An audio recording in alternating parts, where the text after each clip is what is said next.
Hey you, welcome to the deep dive. Really glad you could join us today. Hello, everyone. If you're looking to, really boost your workplace English and get some solid, actionable insights, well, you're definitely in the right place. Absolutely. So today we're diving deep our topic, practical English communication, specifically in the workplace. This is where the rubber meets the road, right? It really is. It's Yeah. one thing to know English, another to use it effectively day in, day out at work. Exactly. And we've pulled together a really interesting mix of resources for this. We've got things like hands-on workplace, role-play scenarios, super practical stuff. Those are great for seeing it in action. Yeah. Then we've got insights from experts on what makes business English teaching actually work, what gets results. Looking at the methods, yeah. Plus, a really fascinating kind of real-life look at English being used and taught to Home Depot workers. Very grounded. That one provides a unique perspective, definitely. We've also got some more, let's say, academic perspectives on communication, service quality, how it all connects. Bringing in some theory and data there. And even how gamification, using game mechanics is shaking up corporate training, including language learning. Which is a really hot topic right now. Totally. So our mission for this deep dive, it's pretty simple, but we think really powerful. We want to equip you with practical, genuinely useful knowledge about workplace English communication. Stuff you can use tomorrow. Exactly. We're going to break down common situations you might run into, explore ways to learn and get better that actually stick, and really hammer home why clear English communication is just so vital for your career. It's fundamental in so many ways. Okay, you ready to jump in? Let's do it. All right, so first things first, why is this such a big deal? The importance of workplace English. Well, it's hard to overstate it, honestly. Like the blog Flex article points out, the world's just getting smaller, isn't it? Business is global. For sure. So English isn't just, nice to have anymore. It's often the common language, the lingua franca of international business. It's become, a fundamental tool for success in so many fields. And it's not just for people working in huge multinational corporations, right? Not at all. That's a key point from Flex. Think about the rise of remote work. You could be sitting in, say, Brazil, working for a company based in Canada or Germany, all from your home office. Right, so the global workplace comes right to your desk. Precisely. Your colleagues, your clients, your bosses might be scattered all over the world. And the common thread, often it's English. That brings us to some pretty compelling data. Open English shared some stats that really make you sit up and take notice. They mentioned that companies with bilingual teams, and English is often one of those languages, are 20% more likely to see increase in revenue. 20%. That's a massive figure. And it's backed up by research, like the McKinsey & Company data they reference. So why? What's driving that revenue boost? Is it just translation? Oh, it's much deeper than just translation. Think about it. Bilingual teams can tap into entirely new markets. They can understand the nuances of what different customer bases really want, speaking their language, literally and figuratively. Better customer connection? Exactly. Stronger relationships with international partners, smoother negotiations, a better grasp of global trends. It all feeds into that bottom line. It's about market access and cultural understanding, translating into real financial gains. And it's not just about company revenue, is it? It directly impacts job seekers, too. Hugely. The Open English piece also dropped that Glassdoor statistic: 80% of tech jobs list English proficiency as a requirement. 80%, that's staggering. It really is. 4 out of 5 jobs in a huge growing sector like tech. So if you're looking to get into tech or even just advance your career in many other fields, English isn't just a bonus skill anymore. It's practically table stakes. In many cases, yes. It's often a non-negotiable prerequisite. And this connects directly back to why you, our listener, might be tuning in wanting to gain knowledge quickly and thoroughly. Right. These numbers show the immediate practical relevance. Investing time in your workplace English. It's a direct investment in your career prospects and potential. Okay, so the why is crystal clear. It's essential for companies, essential for individuals. But let's get practical. What does this look like day to day? Let's talk about common workplace communication scenarios. This is where those 40 workplace role-play scenarios come in handy. They give us concrete examples. Yeah, they're great. Let's walk through a few. Scenario number 1. You're the new kid on the block, starting a new job. Bit lost, maybe a bit nervous. What happens? Okay, so person A, the newbie, needs to find their way. The scenario suggests approaching a colleague, maybe person B. What do they need to ask? Directions, probably. Where's my desk? Exactly. Directions to their workstation.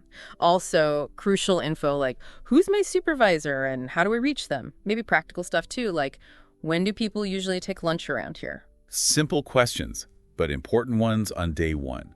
Now, what makes person B's response effective in that situation? Well, person B, the existing employee, needs to be ideally welcoming, friendly, not just rattling off directions. Yeah, nobody wants the cold shoulder on their first day. Right. Clear, concise information is key.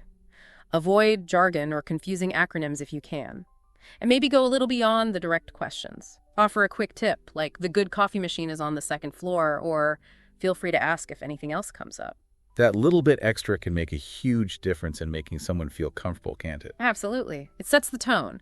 Clear, kind communication, that's effective. Okay, scenario 2. The dreaded call. You have to call in sick. We've all been there. What are the communication essentials? Right, so person A feels unwell. First step, call the supervisor promptly. Don't just text, maybe, unless that's the policy. Good point. Follow policy, but usually a call is preferred. The key things to communicate are, 1, state clearly and concisely why you can't come in. You don't need a graphic medical description, just I have a fever or I'm feeling very unwell. Keep it professional. Exactly. 2, state you won't be able to work. And 3, proactively ask about procedure. Do I need a doctor's note? Is there anything I need to do regarding handover? Okay, and from the supervisor side, person B, what's their role? The supervisor needs to listen, first off. Show a bit of empathy. Oh, sorry to hear that. Briefly inquire about well-being, maybe? Then, crucially, clearly state the company policy on sick leave, doctor's notes, any reporting requirements. Clarity again? And ideally end with a hope you feel better soon. It's about professionalism from both sides, even when one person is unwell. Following the rules, showing basic courtesy. Makes sense. All right, moving on. Scenario 3. Asking for a day off. Maybe it's for a personal appointment or a family event. How do you approach that? Timing is important here. Person A, the employee, should ideally ask their manager well in advance, if possible. Give them notice. Right. Then, clearly state the reason, without necessarily oversharing loads of personal detail, just enough context. Propose the specific date or dates. And here's a key part, I think. Yes, absolutely. The employee should proactively suggest how they'll handle their workload. I plan to finish Project X before I go, or I've arranged for Sarah to cover my urgent tasks. That shows responsibility. You're not just dumping work on others. Exactly. It makes it much easier for the manager, person B, to say yes. The manager then needs to listen, maybe ask a clarifying question about the workload plan, ensure things are covered, and then clearly communicate their decision. Yes, no, maybe under certain conditions. Transparency from the manager. Yes. It's a negotiation, essentially, based on responsibility and clear communication. Okay, good. Now, something potentially more serious. Scenario 4. Reporting a workplace accident. This requires immediate and careful communication. Extremely careful. Safety is paramount. So, person A, who's had the accident, needs to inform their supervisor immediately. Calmly, if possible. Yes, calmly and clearly describe what happened, where and when. Detail any injuries sustained, even if they seem minor at first. And crucially, ask, what are the next steps? Where do I go for first aid? How do we report this officially? Get the process started. Right. Now, person B, the supervisor, their first priority is the employee's well-being. Listen very carefully. Ask questions to understand the sequence of events fully. Offer or arrange immediate first aid or medical attention. Safety first. Absolutely. Then they need to initiate the company's official accident reporting procedure promptly. Documentation is critical here for safety regulations and any potential claims. Clear, factual, timely reporting is non-negotiable. No room for ambiguity there. Okay, scenario 5. Owning up, apologizing for a mistake. Maybe you sent an email to the wrong person or missed a key detail in a report. How do you handle that communication? This takes courage, but it's essential for professionalism. Person A realizes they've messed up. Step 1. Inform the relevant person, usually your supervisor, promptly. Don't try to hide it. It usually comes out anyway, right? Almost always, and it looks worse if you tried to cover it up. Step 2. Clearly explain the error without making excuses, just the facts. Step 3. Offer a sincere apology for the mistake and any potential impact. And importantly. Most importantly, step 4. Propose a solution. What are you doing to fix it? What steps will you take to prevent it from happening again? This shows you're taking ownership and learning from it. So what's the supervisor's role? Person B? Just accept the apology. They should listen attentively, understand the impact of the error. They might ask questions to clarify, but then ideally they offer guidance and support on implementing the solution. The focus should be on fixing the issue and preventing recurrence, not just placing blame. Okay, fostering that learning environment. Good. Let's look at scenario 6. Asking for help. We all get stuck sometimes. How do you ask a colleague for assistance without sounding incompetent or demanding? It's about framing it correctly. Person A is working on something, say a report, and gets stuck on a specific part, like how to organize the data. They identify a colleague, person B, who might have expertise. So how do they approach person B? Politely. Explain the task briefly. I'm working on the quarterly sales report. Then pinpoint the specific problem. And I'm a bit unsure about the best way to structure the data for clarity. Finally, ask directly for advice or guidance. Could I pick your brain for a few minutes? Or do you have any tips on how you usually handle this? So, specific question, asking for advice, not demanding they do it for you. Exactly. Person B should then listen, maybe ask a quick question to make sure they understand, and then offer clear, concise, helpful suggestions. It's about collaboration, sharing knowledge. Being specific makes it easier for the other person to help effectively. Yeah, being specific is key there. Okay, scenario 7 is kind of related. Requesting more training, you recognize you have a skill gap, maybe it's new software the company rolled out. Right. Person A is struggling, maybe feeling inefficient or making errors with this new software. They need to be proactive. Go to their manager. Yes, schedule time with their manager, person B. Explain the situation clearly. I'm finding the transition to the new CRM system challenging. It helps to provide specific examples. I'm having trouble generating the reports we need, or it's taking me twice as long to log customer interactions. The concrete examples help the manager understand the issue. Definitely. Then clearly state the need. I think some additional training would really help me get up to speed.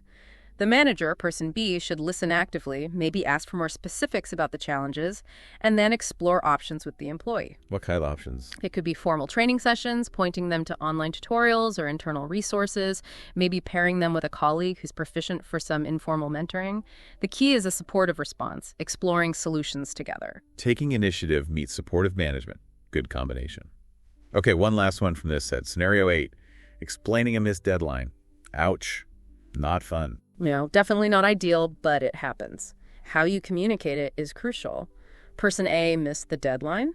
Maybe the instructions weren't clear. Maybe something else came up. So what's the first step? Again, prompt communication with the manager, person B. Don't wait for them to chase you. Take responsibility up front. I need to apologize. I wasn't able to meet the deadline for X. Even if it wasn't entirely your fault. Yes. Take responsibility for the outcome, missing the deadline. Then you can explain the contributing factors clearly and factually.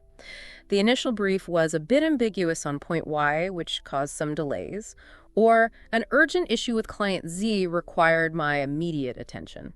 Avoid sounding like you're just making excuses. Tricky balance. It is. Then apologize sincerely for the delay, and again, propose a plan.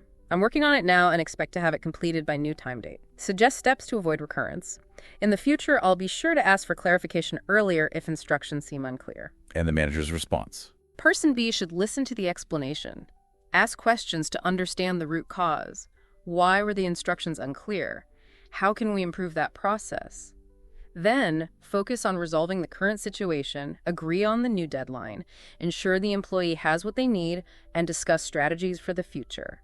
Again, honesty, responsibility, and a focus on solutions. Wow, okay, so even just looking at those 8 scenarios, you really see the huge range of communication situations we face at work. Some are simple, some are really quite complex and emotionally charged even.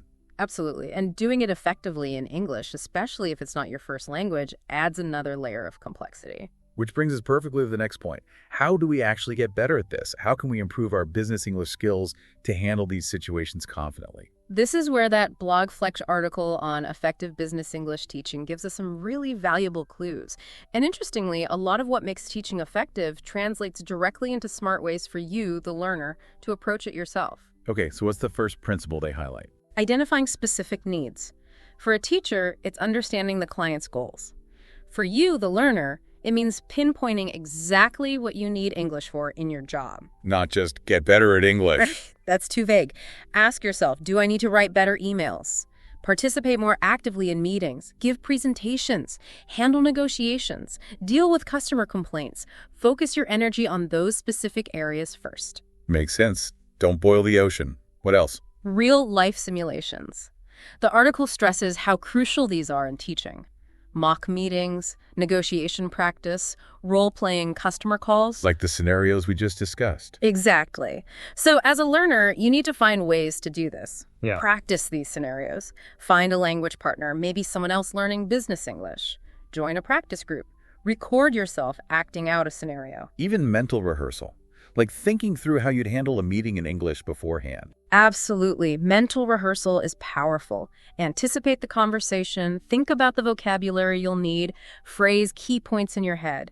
The more you simulate mentally or actively, the more prepared and confident you'll feel when the real situation arises. It's like warming up before a game. I like that analogy. Okay, what about resources? Flax mentions using specialized business English resources. Yes. This means going beyond general English textbooks. Look for materials focused on workplace communication. Business English course books, websites with business vocabulary exercises, articles on professional writing etiquette in English. Where can people find these? Online platforms like Coursera, ADX, LinkedIn Learning often have specialized courses. Many ESLFL websites have dedicated business English sections. Look for books specifically titled Business English, English for Meetings, Professional Email Writing. And authentic materials, too. Definitely. Read business news in English. The Wall Street Journal, Financial Times, Bloomberg, industry-specific websites. Listen to business podcasts. Watch presentations or interviews with leaders in your field in English. Immerse yourself in the language as it's actually used in the professional world. So, stay current, which ties into their next point, right? Staying updated with business trends and language. Exactly. Business language evolves. New buzzwords emerge. New communication technologies change how we interact. You need to keep up. Following industry news, as we just said, helps with this. Participating in online professional groups or forums in English is another great way. See how people are talking about current issues in your field. Keeps your vocabulary relevant. Okay, what about goals? Flex talks about setting clear, measurable objectives. This is huge for motivation and tracking progress. Instead of, I want to improve my meeting skills, make it SMART. Specific, measurable, achievable, relevant, time-bound. Can you give an example? Sure. A SMART goal could be, within the next 3 months, time-bound, I will be able to actively participate specific in my weekly team meeting by contributing at least 3 relevant comments or questions. Measurable, using appropriate professional language, achievable, relevant. Okay, that's much more concrete. You know exactly what you're aiming for. Right. Or for writing. By the end of this month, time-bound, I will write client update emails specific that require no more than 1 correction for grammar or clarity per email. Measurable, according to feedback from my manager, achievable, relevant. Having these targets makes your learning focused and lets you see your progress. Keeps you motivated when you hit those milestones. The article also mentions interactive activities. How can a self-learner make their practice more interactive? Move beyond just reading or listening passively. Engage. Join online discussion forums in your professional area and actually contribute to the conversations in English. Find a language exchange partner online or locally and schedule regular practice sessions focused on workplace scenarios. Use language learning apps. Some are quite interactive. Yes, especially those that incorporate speaking practice or chatbot interactions. Even simple things like commenting on relevant LinkedIn posts in English or participating in virtual networking events. The key is actively using the language to communicate, not just absorbing it. Makes sense. And what about feedback? Flex just stresses constructive, specific feedback. How do you get that if you're learning on your own? It can be tricky, but not impossible. If you do have a language partner or tutor, explicitly ask for detailed feedback. Don't just let them say, that was good. Ask, how was my pronunciation on that word? Was my explanation clear? Did I use the right level of formality? Be specific in asking for feedback. Yes. You can also record yourself maybe doing a practice presentation or answering mock interview questions. Listen back critically. Use online tools like grammar checkers, Grammarly, etc., but understand their limitations. Sometimes investing in a few sessions with a qualified tutor just for feedback can be incredibly valuable. Get an expert eye on your specific issues. Exactly. And be open to the feedback. Don't get defensive. See it as a gift to help you improve. Good point. Lastly, Flex talks about regular practice outside of formal study, integrating it into daily life. Consistency is key. Little and often is often better than one long, infrequent session. Change your phone language to English. Listen to English language podcasts or news during your commute or while doing chores. Read industry blogs in English during your coffee break. Perfect example. Follow international companies or thought leaders in your field on social media and read their posts. Watch movies or series you enjoy in English, maybe with English subtitles first, then without. Label items around your house in English. Just find ways to increase your daily exposure and make English a natural part of your environment. Surround yourself with the language. Precisely. It all adds up. So it's a multi-pronged approach, really. Focus goals, active simulation, using the right resources, staying current, seeking feedback, and consistent daily exposure. That sums it up nicely. It takes effort, but applying these principles can make a huge difference in how effectively and quickly you improve your workplace English. Okay, that gives us a solid framework for how to learn. Now let's talk about making that learning process maybe a bit more fun, engaging. Our next source, the Pixel article, dives into gamification in corporate training. Ah, yes. Making learning feel less like work. Exactly. What's the core idea behind using game elements in training? It's about borrowing mechanics from games, things like points, badges, levels, leaderboards, challenges, storytelling, and applying them to non-game contexts like learning new software, compliance training, or even language skills. Why do that? What's the benefit? The goal is to tap into our natural human psychology. We're often motivated by achievement, competition, collaboration, feedback, and, well, fun. Gamification aims to make learning more engaging, boost motivation, improve knowledge retention, and encourage participation. Makes learning less of a chore, more of an experience. Hopefully. When done well, it can significantly increase learner engagement compared to traditional methods like just reading manuals or sitting through lectures. So what are some specific techniques the Pixel article mentions? How does this actually look in practice? They give several good examples. One big one is scenario-based simulations, which we've already touched on.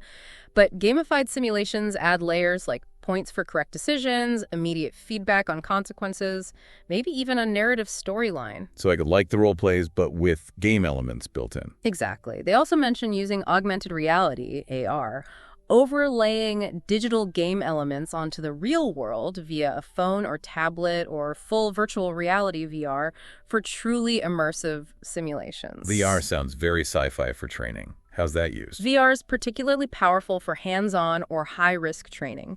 Imagine practicing complex machinery operation or emergency procedures in a perfectly safe but incredibly realistic virtual environment. You can make mistakes without real consequences. Precisely. Or practicing soft skills, like handling a difficult customer negotiation in a VR scenario where you see the virtual customer's reactions. It allows for repetition and feedback in a very engaging way.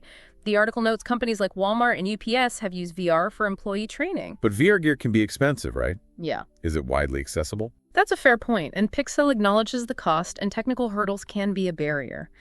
VR isn't feasible for every company or every type of training yet, but the costs are coming down. Okay, so VR is one end of the spectrum. What about simpler gamification techniques? Absolutely. Things like gamified quizzes are very common and effective. Instead of a boring multiple-choice test, you might have timed challenges, points awarded for speed and accuracy, maybe unlock levels as you master topics. Makes assessment feel more dynamic. Yes, and often incorporates real-time feedback. You immediately know if you got something right or wrong, and often why.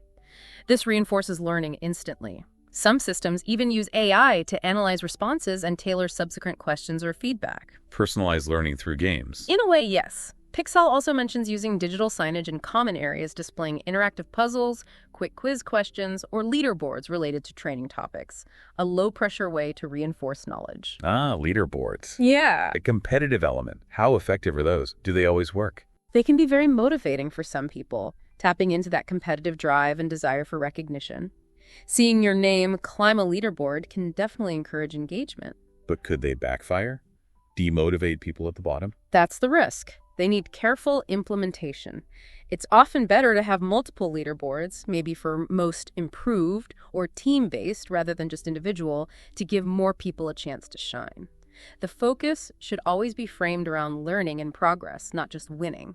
Friendly competition, not cutthroat. Makes sense. The article also highlights storytelling. How does that fit into gamification? Storytelling is a powerful engagement tool. We're wired for narrative. Framing learning content within a story, maybe with characters facing challenges the learner needs to help solve, makes it more relatable, memorable, and meaningful. Like the Siemens Plantville game example they gave. Exactly. Creating a character like Pete, the plant manager, guides learners through scenarios and makes the information stick better than just presenting dry facts and procedures. It provides context and emotional connection.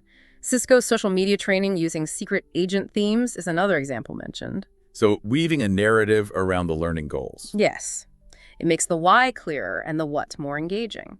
Deloitte also saw significant results using gamification for their leadership academy, boosting engagement and completion rates. So gamification isn't just about making things fun.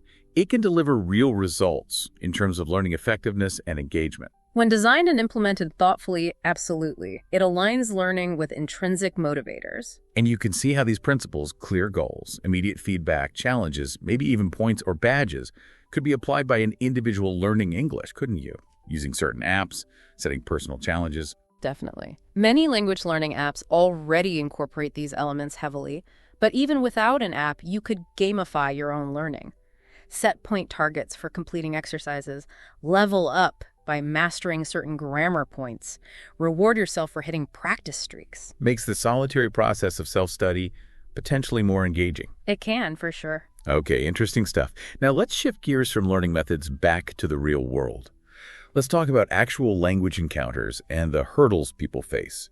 That Jaiko YouTube video about the Home Depot workers learning English was really quite revealing, wasn't it? It was incredibly grounding. It strips away the abstraction and shows you the absolute coalface of workplace communication needs. What really stood out to you from watching it? Just how fundamental the language needs were. They weren't learning complex negotiation tactics. They were learning phrases like, just give me my money, or can I get a bacon, egg, and cheese? The absolute basics for their specific interaction. Exactly. Phrases needed to serve customers, do their jobs, maybe just get lunch.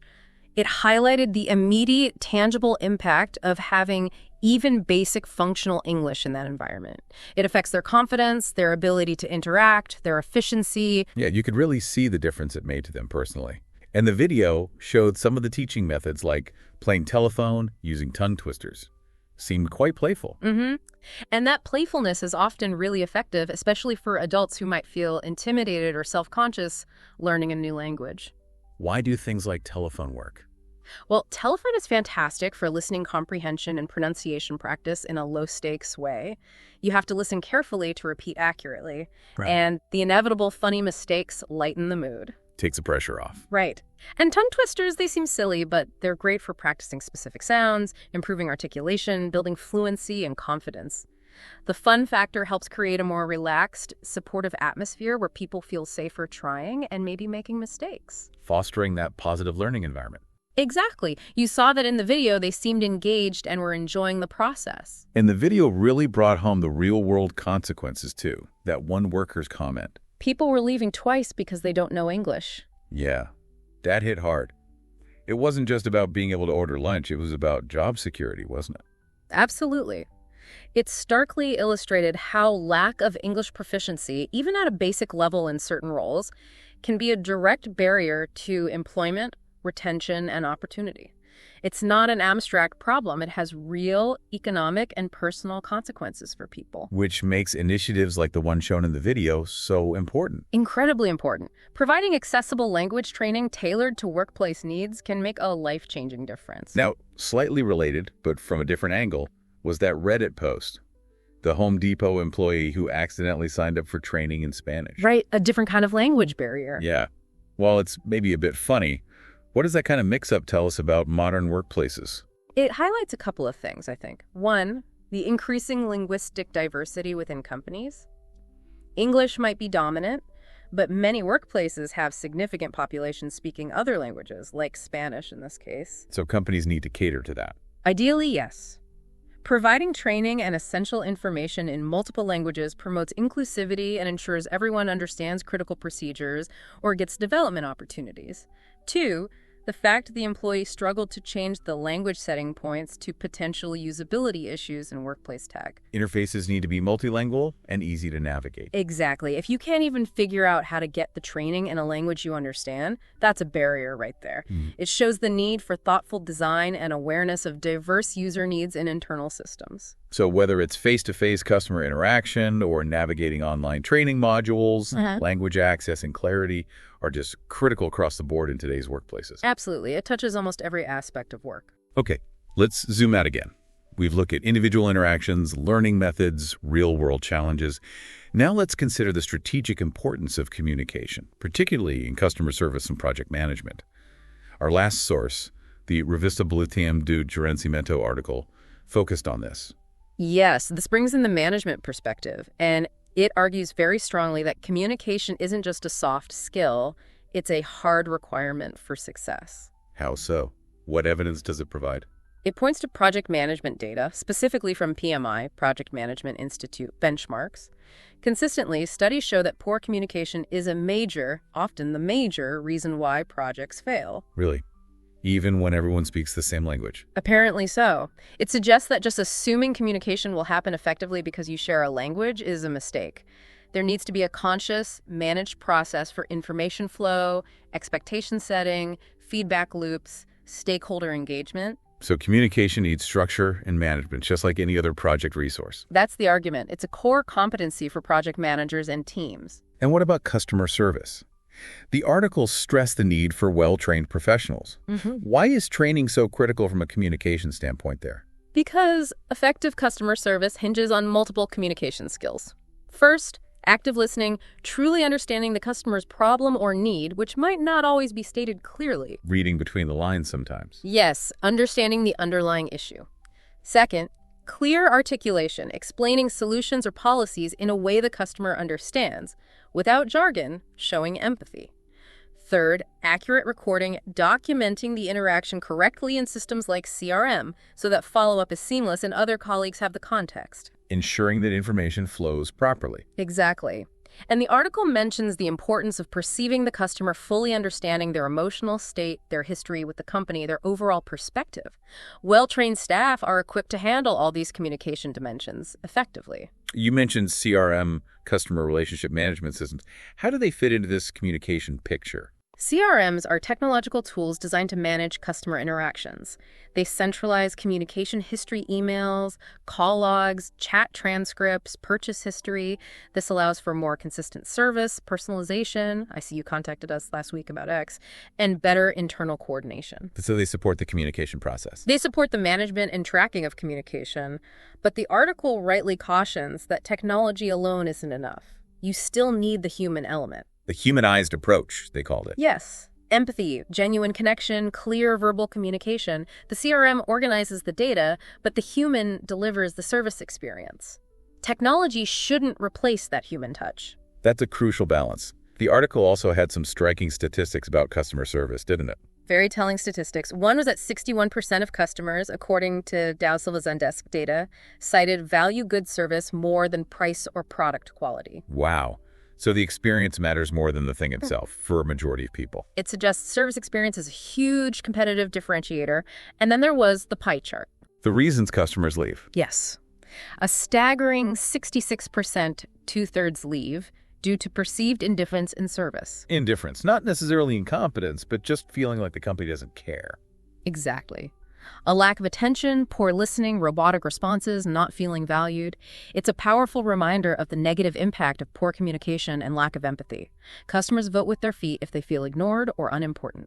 That 66% figure is really something to think about for any business. So based on this, what did the article say are the absolute requirements for good customer service? It boiled down to a few key things, all heavily communication-based. Know your job, product service knowledge, listen actively and attentively, speak clearly and understandably, and perceive the customer fully understand their needs, context, and feelings. Seems simple, but clearly hard to get right consistently, given that 66% figure. Very true. It requires ongoing training, focus, and the right culture. Finally, the article mentioned tools like the Communication Matrix and Responsibility Matrix, our ACI. Briefly, what are those, and how do they help manage communication? These are primarily project management tools, but the principles apply more broadly. A communication matrix basically maps out what information needs to be shared, who needs to receive it, when or how often, and how. E.g., email, meeting, report. It structures the flow. Prevents things falling through the cracks. Hopefully. And a responsibility matrix, like RCI, clarifies who does what in communication processes. R responsible does the work. A accountable owns it. C consulted provides input. I informed needs to know. So everyone knows their role in the communication chain. Exactly. It defines roles for tasks like approving the communication, drafting the message, distributing the update.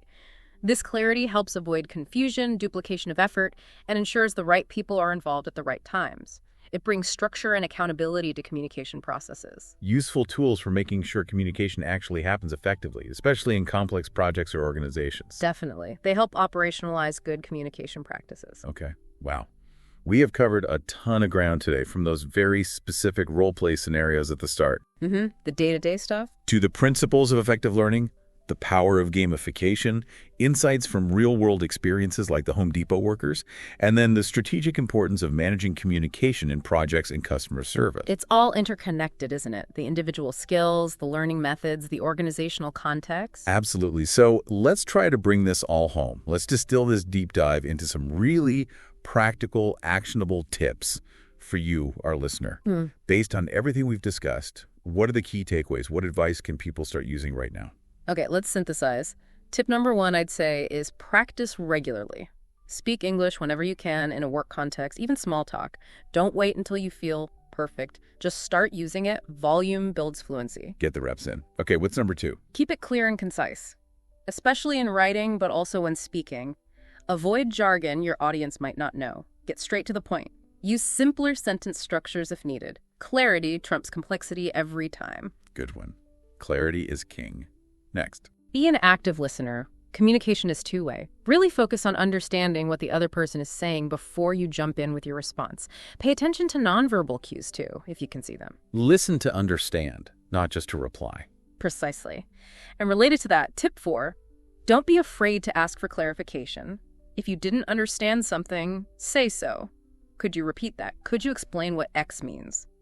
So, if I understand correctly, you're saying, it prevents misunderstandings later. It's a sign of engagement, not weakness. Better to ask than to guess wrong. Yeah. Definitely. What else? Utilize learning resources. We talked about so many specialized websites, apps, authentic materials like business news, those role-play scenarios. Find what works for you and actively use them. Don't just passively consume. Be proactive in your learning. Yes. And tip 6, seek feedback.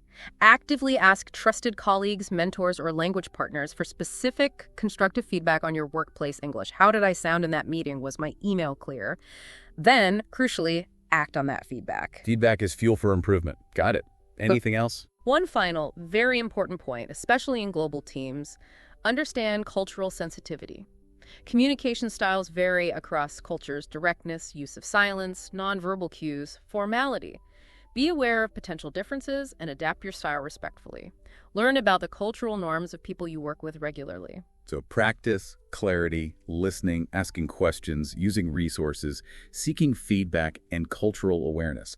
That's a pretty solid list. I think if you focus on those areas consistently, you'll see significant improvement in your workplace English communication. Fantastic. So to quickly wrap up the main themes from today, we've seen just how vital, effective English communication is across so many workplace situations, for getting started, for daily tasks, for handling problems, for career growth, for team collaboration, and definitely for customer success. It really is a fundamental skill set in the modern professional world. Mastering it, or even just significantly improving it, opens up so many doors and smooths so many interactions. And we really hope that the insights and tips we've shared today give you, our listener, some concrete ideas and motivation to work on your own communication skills. Think about which scenarios resonate most, which learning principles you could adopt, maybe even how you could gamify your own practice. It's an ongoing journey, but every step forward helps. Absolutely. And speaking of steps forward, we want to leave you with a final thought to mull over. A bit provocative, maybe. Here it is. Beyond just being good enough at workplace English, what if you truly mastered it? How might that level of proficiency unlock completely unexpected opportunities, partnerships, or even new career paths in your field that you haven't even considered yet? Ooh, that's a good one. thinking beyond just overcoming challenges to actively creating new possibilities. Exactly. Something to ponder. We're kind of stepping into the gym. Yeah. Not literally for a workout session. Although maybe you'll feel inspired afterwards. Maybe. But we're doing a deep dive into the world of gym etiquette and, crucially, gym vocabulary. It's a whole culture, really, with its own rules and language. Exactly. And we've pulled together some really great sources. We've got practical stuff from Nike and the South China Morning Post, then vocabulary insights from places like Ellie, that used to be ESL Library, and Adam's English lessons on Engvid, Arianita La Gringa. She's got some good practical demos, too. Yeah. And also content from Better Class, Oxford Learning English, and the Straight Talking folks at Garage Gym Reviews. A really solid mix of perspectives there. Right. So our mission today, essentially, is to equip you with the knowledge you need to walk into any gym and feel, well, confident. Like you know the ropes. Exactly. Yeah. Understand the unwritten rules, know the terminology, feel at ease. And we want to do it efficiently, Yeah. Get you the key info without overwhelming you. Quick but thorough. Let's do it. Okay, let's unpack this. Where do we even start? Well, I think the core idea, which comes through in a lot of the sources, is that the gym is this interesting mix, isn't it? What do you mean? Everyone's there for their own reasons, their personal goals, pushing themselves, very individual. Right. Focused. But at the same time, it's fundamentally a shared space. You're surrounded by other people. Okay, yeah, I see that tension. And understanding the etiquette, the unspoken rules, and the language, that's what bridges that gap. It makes it work for everyone. It helps you feel like you actually belong there, not just, using the equipment. That makes a lot of sense. Moving from feeling like an outsider to being part of the community, even if you don't talk to anyone. Precisely. And it really kicks off with that basic recognition that this isn't your private home gym. Nike really hammered that home. They mentioned Rocky Snyder, a strength training expert, who pointed out something interesting. He suggested that maybe gym etiquette has gotten a bit looser, less strict, as more people have joined gyms. Which kind of makes sense, doesn't it? More people, maybe less awareness of the established sort of way things are done. Yeah, potentially. Yeah. But the underlying message from Nike is crystal clear. Treat it as a shared resource. Respect the space, respect the other people. So let's get into those specifics. Nike actually framed them as the 11 commandments of courteous gym going. Kind of catchy. Yeah, it is. And commandment number 1 is probably the most fundamental, returning your equipment. Seems obvious, right? Put your toys away. It does, but you'd be surprised. Snyder's quote is great. If you grabbed it from somewhere, put it back when you're done, consider it part of your workout. I like that last part. Makes it feel less like a chore. Exactly. It's not just about being tidy, though that's important. It's about respecting everyone else's time. Nobody wants to waste 5 minutes searching for that specific dumbbell pair, So we're trying to figure out which weight plates are missing from the rack. Yeah. It disrupts the flow. Totally. It's just basic consideration, like putting your shopping cart back in the corral. Good analogy. Yeah. Okay, so number 2. This one's about sharing workout stations. Ah, yes. The dreaded camping. That's the term Snyder uses, right? Someone just sitting on a machine, maybe scrolling their phone during a really long rest period. While someone else is standing there waiting, losing their momentum. Yeah. The suggestion is simple. Let others work in. If you're taking a decent rest, let someone else do a set while you recover. It's efficient, it's polite, just basic awareness that the equipment isn't yours exclusively for that hour. It requires a bit of communication sometimes, but mostly just awareness. Right. And connected to that idea of hogging space, Thompson from Blink Fitness brought up the whole gym selfie workout filming thing. Oh yeah, that's a modern one. Definitely. Filming yourself can be useful, like for checking your form, no doubt about that. Sure. But it can easily lead to blocking a machine or an area for way longer than necessary. And maybe more importantly, you might be filming other people in the background. Who definitely didn't agree to be in your social media post. Exactly. It can make people uncomfortable. It's about respecting their privacy and just, their space to work out without feeling watched or recorded. That's a really key point about making others uncomfortable. Yeah. Okay, what's next? Phones again. Can't escape them. But Thompson clarifies, it's not that using your phone is automatically bad. Lots of people use them for music, tracking workouts. Totally normal. But it becomes disrespectful if you're just sitting on equipment, zoned out on your phone, clearly not working out, and someone else is waiting. Using it as a placeholder, basically. Yeah. Or if you're taking your sweet time between sets because you're deep in a text conversation. It's about being present and prioritizing the workout in that shared space. Mindful usage, like you said before. Okay, number 5, lowering weights, not dropping them. Big one.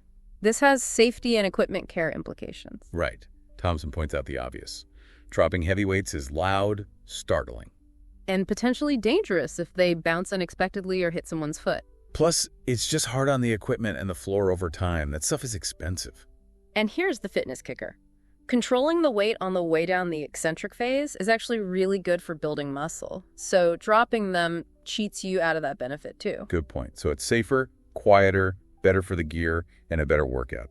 No brainer, really. Pretty much. That loud clang can also be really intimidating for people, especially if they're new. Definitely adds to the gymtimidation factor. Okay, number 6, cleanliness. Wiping stuff down. Ah, yes. The sweat factor. Thompson actually noted a positive trend here post-pandemic. Oh, really? Yeah, saying more people seem to be consistently wiping down equipment both before and after use now. That's good to hear. Before and after is key. And, crucially, actually throwing the used wipe in the bin, not just leaving it on the machine. Oof, yeah. Basic hygiene, basic respect in a place where everyone's sweating. Couldn't agree more. Okay, number 7. This is a pet peeve for many. Using multiple machines at once. The circuit training bandit. Exactly. Holland calls it a big no-no. You know, towel on the bench press, water bottle on the lat pull down, maybe doing calf raises somewhere else. Effectively claiming 3 stations when you can only use 1 at a time. Right. It prevents others from getting their workout in. Holland actually had a great positive suggestion, though. Oh, yeah. If you are doing a circuit and have short rests, actively invite someone else to use the piece you're momentarily off. Oh, that's nice. Proactive sharing. I like that. Builds a better vibe. Totally. Okay, number 8 is another sound-related one. Music. Specifically, loud music from phone speakers. Ah, the personal boombox effect. Yeah. Holland points out how disruptive this can be. Even if the gym plays its own music, someone blasting their own tunes without headphones is just intrusive. Especially for people who prefer quiet or are listening to their own podcast or music with headphones. Exactly. Headphones are the simple, courteous solution. Respect the shared soundscape. Makes sense. All right, number 9 is simple but effective. Step back from the dumbbell rack. Such a small thing, but it makes a difference. Holland mentions this, just grabbing your weights and then taking a step or two back. So other people can actually see and reach the weights they need. Right. Instead of blocking the whole rack while you mentally prepare for your set or check your phone. No. Just spatial awareness. The little courtesy goes a long way. Yeah. Okay, number 10. This one can be tricky. Giving advice. Ooh, yeah. Tread carefully here. Leventhal from Fit Studios has strong opinions on this. What's the gist? Basically, don't give unsolicited advice on someone's form or technique. Just don't. Even if you think you're helping. Even then, he raises the liability issue. What if your advice actually causes an injury? Oh, wow. Hadn't thought of that angle. And beyond that, it often comes across as condescending, know-it-all, or just plain annoying. People are there to do their own thing. Yeah, I can see that. He also adds a really important layer. Consider the social dynamics. Gender, race, age. Unsolicited advice can land very differently depending on who's giving it and who's receiving it. That's a very nuanced and crucial point.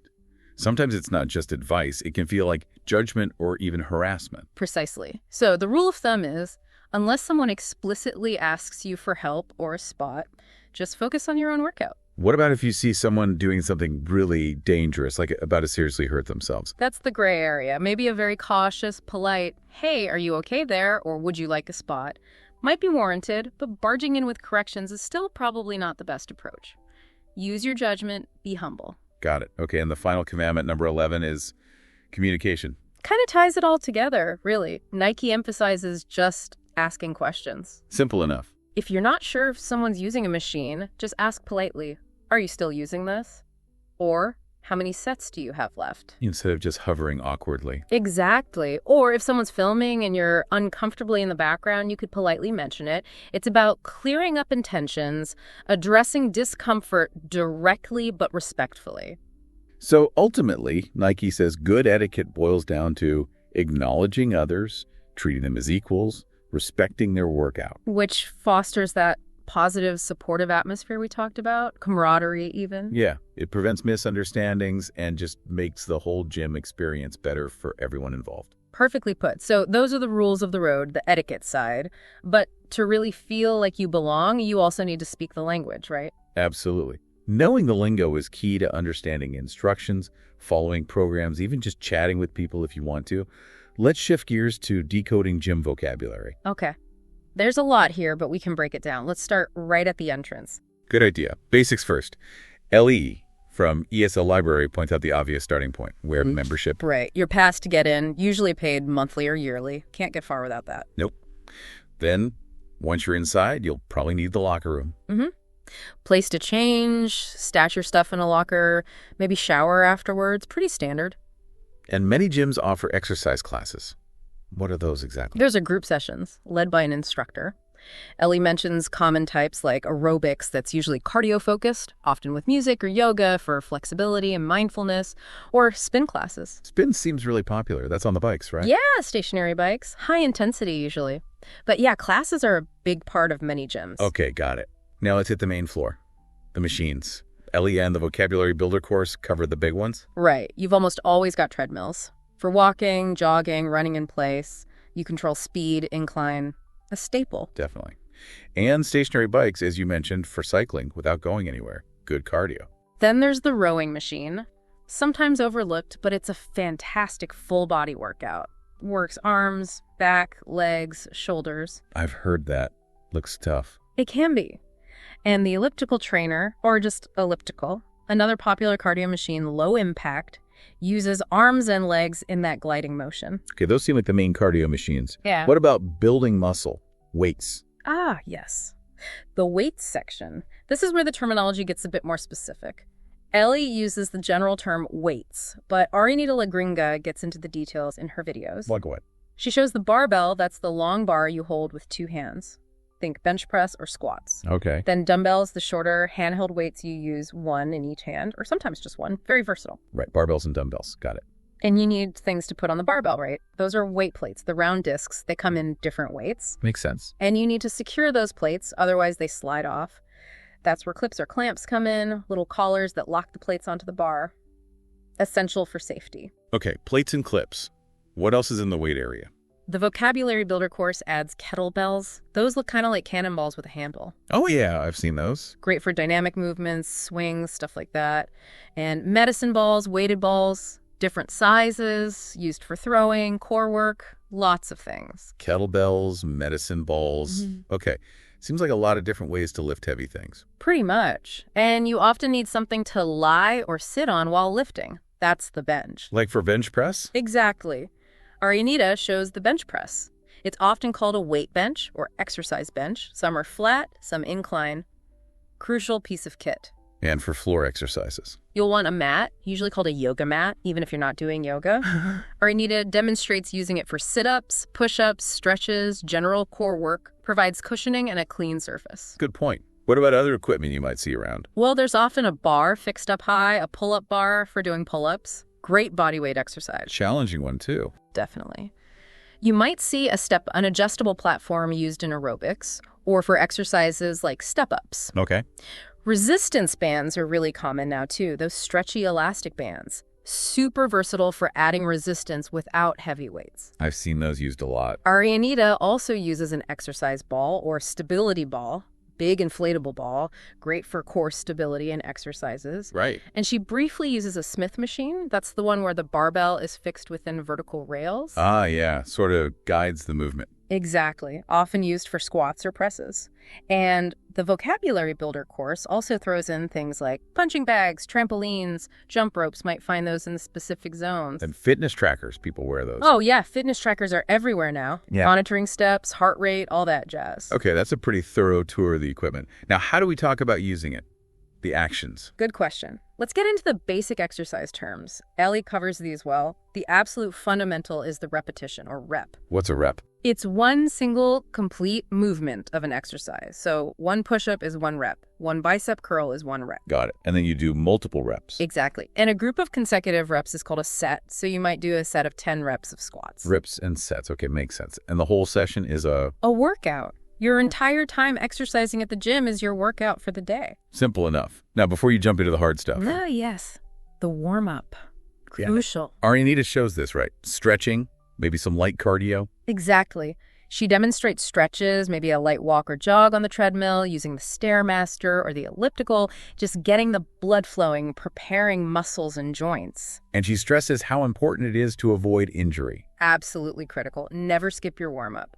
And equally important, though sometimes neglected, is the cool down afterwards. What does that involve? Arianita shows stretching again. Usually static stretches help for a bit longer. It helps your heart rate return to normal gradually, improves flexibility, and can potentially reduce muscle soreness later. Warm up before, cool down after. Got it. Then we generally talk about two main types of exercise within a workout. First is cardio. Short for cardiovascular, right? Gets the heart pumping. Precisely. Improves heart and lung health. Oxford Learning English gives examples like jogging, cycling, skipping. Angvid mentions aerobics and running. Arianita showed us the treadmill, elliptical rower. Yeah. Those are all cardio. Yep. And Oxford makes a useful point. There's light cardio, where you could still chat, and heavy cardio, where talking is difficult. Helps gauge intensity. Okay, so cardio is one type. The other is strength training. Or, as Oxford and Engvid note, people often just say doing weights. lifting the barbells, dumbbells, kettlebells we talked about. Exactly, lifting heavy things to build muscle strength and size. Right. Cardio and strength training, the two pillars. Pretty much. Now, let's talk goals. Why are people doing all this? What language do they use? Engvid and Oxford have good lists here. Okay, like just generally wanting to be healthier. Yeah, people say they want to get in shape or get fit, or if they're already active, they want to stay fit. It's about overall health and physical condition. What if they have more specific appearance goals? Good question. Someone might want to get toned. That usually means having visible muscle definition, but not necessarily being huge, just looking firm and defined. Okay, toned. And the opposite, getting bigger. If you want to increase muscle size significantly, the term is bulk up. Intentional muscle mass gain. Bulk up. Got it. Then, for people focused on low body fat, you hear terms like cut, ripped, shredded, or even peeled. Wow, peel. Yeah, they all mean very low body fat, so muscles are super visible and defined. They probably imply slightly different degrees of leanness, but they're in the same ballpark. Ripped, shredded. Uh-huh. Okay. What about just generally looking muscular? Informal slang terms for having noticeable muscle mass are jacked or swole, like, wow, he looks jacked. Jack swole. Okay. And if the goal is weight loss? People talk about wanting to slim down, lose weight, or shed pounds or kilos, depending where you are.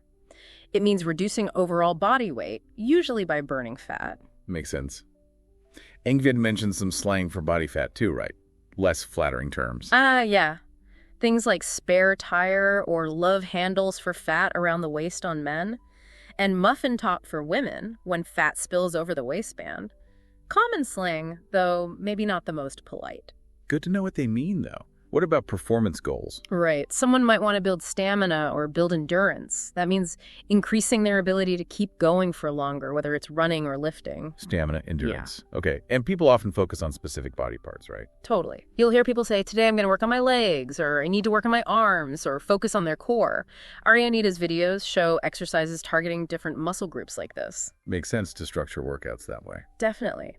Now, getting a bit more technical with exercise types, Garage Gym Reviews offer some useful terms. They distinguish between compound and isolation exercises. What's the difference? A compound exercise works multiple major muscle groups all at once. Think squats, deadlifts, bench press. Very efficient. Okay. It's a lot of muscles. Right. An isolation exercise, on the other hand, targets just one specific muscle group. Like a bicep curl primarily works the biceps, or a leg extension targets the quads. Compound versus isolation. Got it.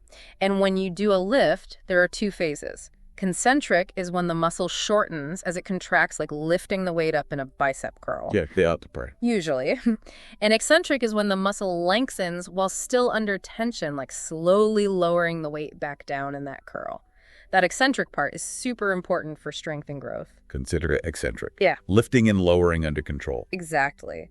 And after a tough workout, especially if you're new to it or tried something different, you might experience DOMS. DOMS stands for delayed onset muscle soreness. That muscle pain and stiffness you feel a day or two after the workout, not immediately. Ah, yes. I know that feeling. DOMS.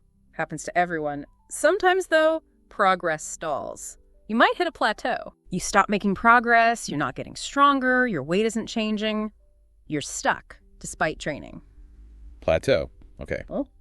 But when things go well, You might achieve a PR or PB, stands for personal record or personal best, your best ever performance on a specific lift or exercise. Like your heaviest squat ever. Big moment. PRPB. Nice.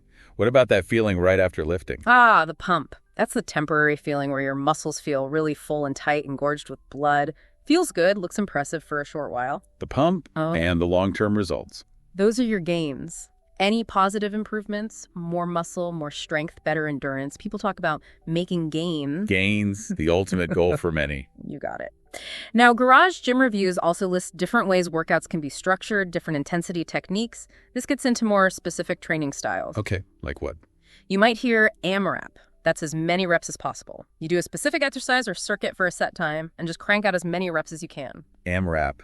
Intense. Can be. Then there's EMOM. Every minute on the minute. You start an exercise at the top of the minute, finish the reps, and rest for whatever time is left in that minute, then go again on the next minute. EMOM. Structures the rest. Exactly.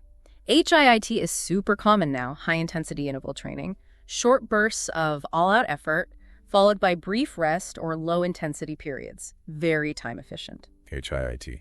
Heard of that one. A drop set is an intensity technique. You do an exercise until you can't do any more reps, failure, then immediately reduce the weight and bang out more reps with the lighter weight. Drop set. Pushing past failure. Kinda. And a superset is doing 2 different exercises back-to-back with little or no rest in between. Could be for the same muscle group or different ones. Superset keeps the intensity up. Definitely. Now, if you ever step into a CrossFit gym or follow CrossFitters online, there's a whole other layer of lingo. Oh boy.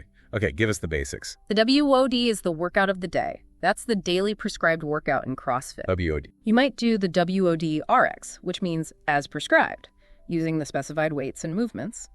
Or you might scale it, meaning you modify it to match your current ability level. RX or scaled. Makes sense. Some WODs are FT for time. The goal is just to finish the whole thing as fast as possible. FT. Okay. A chipper is a type of WOD, usually with a long list of different exercises and high reps for each, that you have to chip away at. Chipper. Sounds grueling. Can be.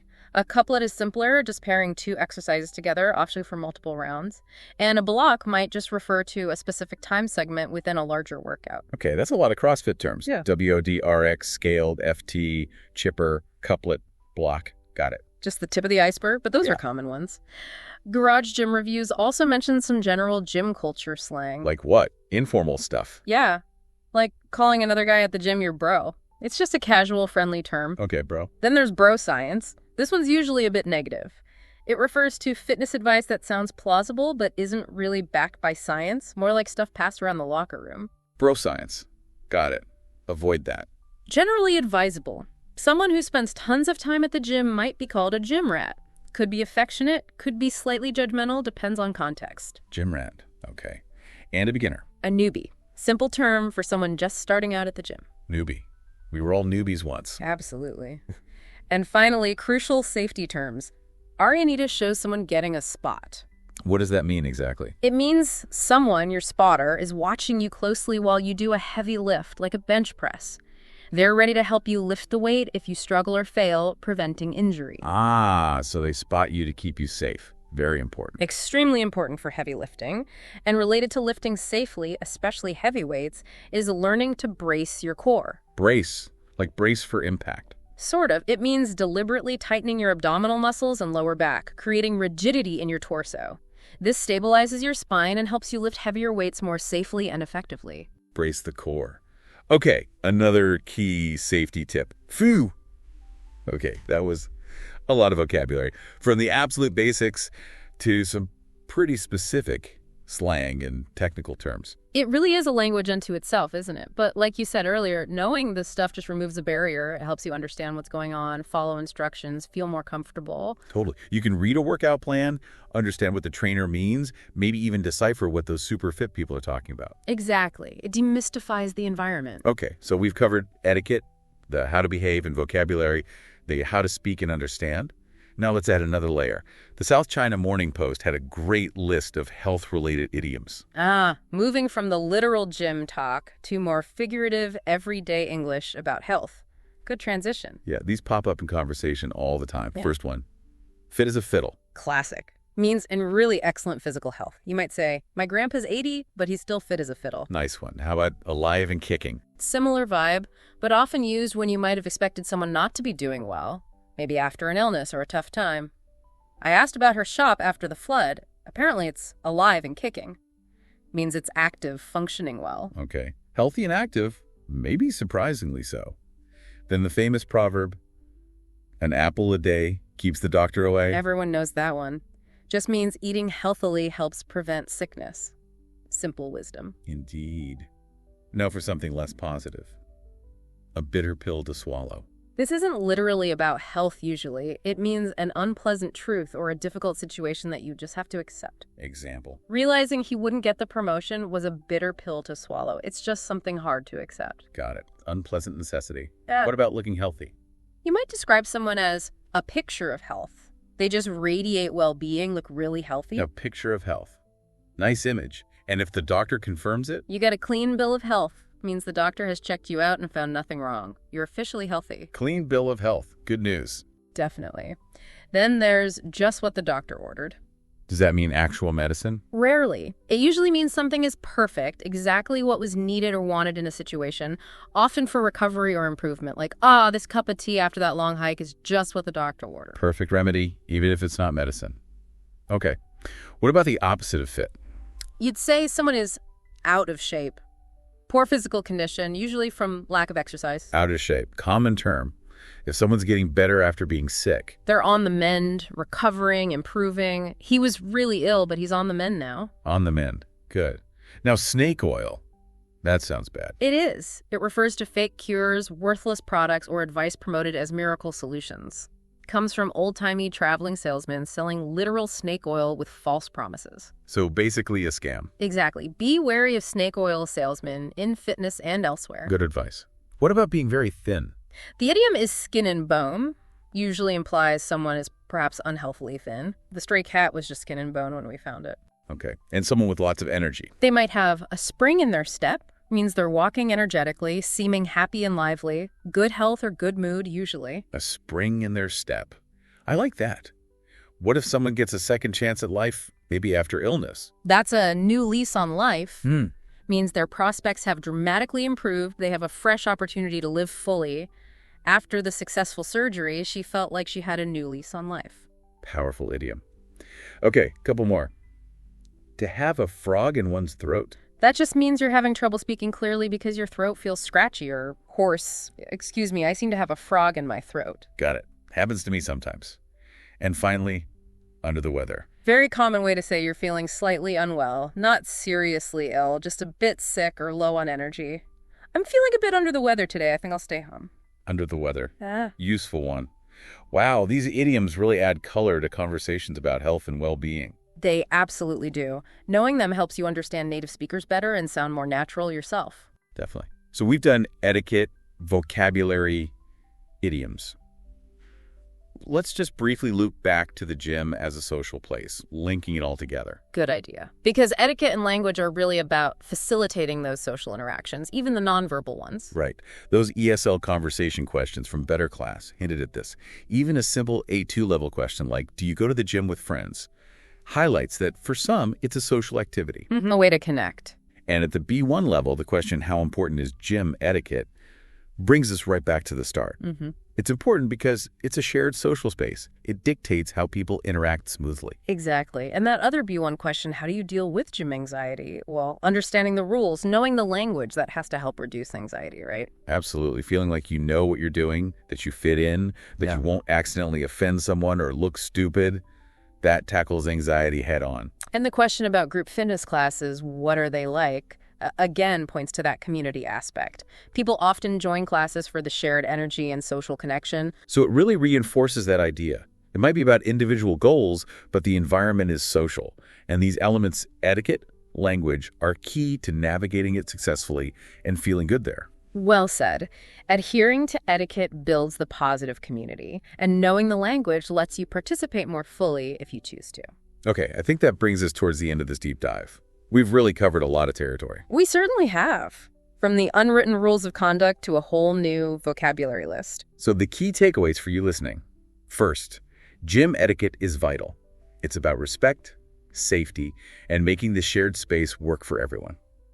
Second, learning the vocabulary, from machine names to workout terms to slang, empowers you. It moves you from feeling like an outsider to feeling like an insider, or at least feeling comfortable and knowledgeable. It helps you understand your own workouts better and navigate the environment with confidence. Which hopefully makes your whole fitness journey more positive and ultimately more effective.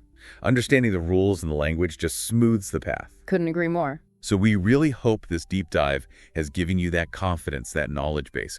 We encourage you to think about how you can apply this. Maybe notice these things next time you're in a gym, or use some of the new vocabulary. And that leads us nicely into our final thought provoker for you. Go for it. Think about this.